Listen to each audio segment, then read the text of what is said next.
The lion came in the dark, under a moonless sky, when the cattle stood silent and the fires burned low. No growl, no warning, just a heavy, unsettling silence. Then chaos, hoofs pounding, cries cutting through the night, and the thunder of nature's fiercest predator, reclaiming its ground. For the Maasai, this isn't just a story. It's a memory, a rhythm, a part of life written in blood, bravery, and tradition. To defend the herd is not just duty, it's identity. A rite of passage passed from father to son, a spear in hand, a test of courage, a legacy. But that legacy is shifting. The threats no longer prowl on four legs alone.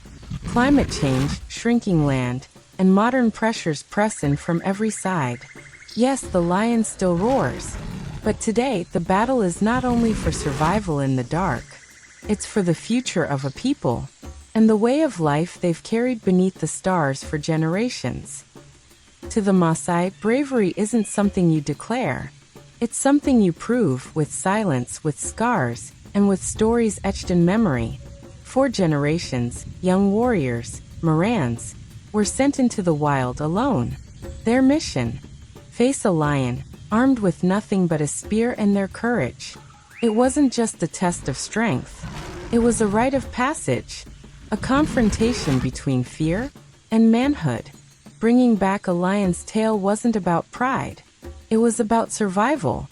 It meant you stood your ground, that you faced death, and returned. But not every moran came back. Some vanished into the long grass, remembered only in whispers and song. Today, if you walk into a Maasai home, you might see an old spear hanging on the wall. To outsiders, it's a weapon. But to the Maasai, it's a memory, a name, a legacy. This one belonged to Olamaayo.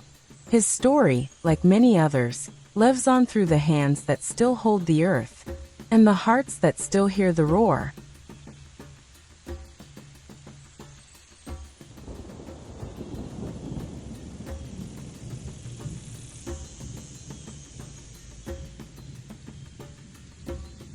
But times have changed.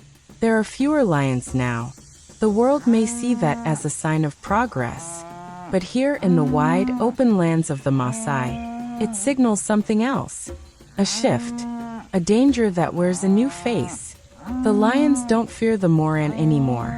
They no longer hesitate at the edge of firelight or flinch at the rattle of spears. They come closer, braver, and more desperate. Now they come not for territory, not for pride. They come for cattle.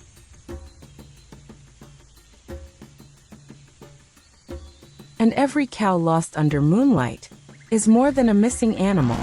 It's a week's worth of milk. It's school fees that vanish. It's hunger echoing in a mother's empty pot.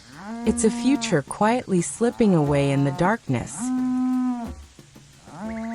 So the Maasai adapt, because they must. They build nkangs, corrals stronger than ever. Walls of twisted thorn branches reinforced with metal wire. Some use motion sensor lights that flash like lightning when movement is near. Others stay awake through the night, feeding fires and banging tin to drive the predator away. And yet the lion still comes. Because the lion doesn't understand poverty. He doesn't understand loss. He only knows the call of hunger, the pull of survival. To him, a cow is a meal. To the Maasai, it is everything. Because the lion doesn't understand poverty. He doesn't understand loss. He only knows the call of hunger, the pull of survival. To him, a cow is a meal. To the Maasai, it is everything. Now meet the new warriors. Not hunters. Not just morans. Lion guardians. They are young Maasai, sons of herders, keepers of tradition. But their weapons today are knowledge and purpose. They still walk the land in sandals worn by miles. But now they carry radios instead of just spears. They still track lions, but not to strike. They use GPS collars and hand-drawn maps to find them, to warn nearby villages, to save lives on both sides. Because these warriors have learned something powerful. Killing the lion is easy. Protecting it, that takes true courage. They speak with elders patiently. They calm angry herders when cattle go missing. They mediate between fear and forgiveness, between survival and stewardship. They recover lost livestock. They repair broken fences. They mark lion movements in notebooks stained with dust and sweat. Every saved lion is a life reclaimed. Every saved cow, a family's hope preserved. Not long ago, when the fires burned low and the cattle lay quiet, elders would speak of lion hunts, of trials faced with spears, of nights filled with roars and courage, tales of bravery passed down with reverence. But now, those same elders sit under the same acacia trees, and the stories have changed. They no longer speak of killing the lion. They speak of protecting it, of balance between man and nature, of the lessons the lion still teaches when it is allowed to live. And beneath those trees the children gather, not with fear in their eyes, but with fascination. They lean in wide-eyed asking questions, not about how to fight the lion, but how to understand it. In schools across the savannah, young Maasai children draw lions with crayons, strong, graceful, alive.